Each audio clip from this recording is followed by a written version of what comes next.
explanation has different levels.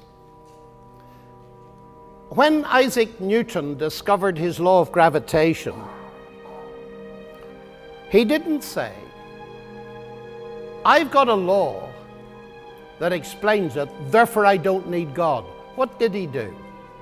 He wrote the most brilliant book in the history of science, Principia Mathematica, expressing in it the hope that it would persuade the thinking person to believe in a creator.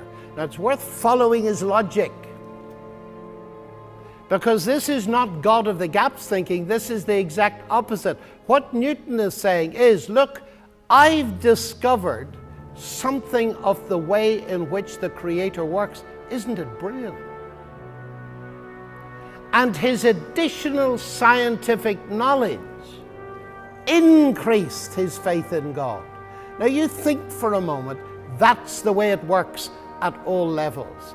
The more you understand of mechanical engineering, the more you can admire the genius of a Rolls or a Royce.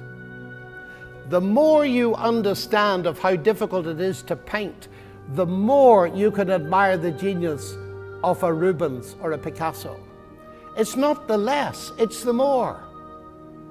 In other words, Newton and Kepler and Galileo and so on, as they unraveled the levels of understanding of nature, the greater grew their admiration for God, because they could see what I fear many people cannot see today. That God and science do not compete as explanations, because they're not even in the same category.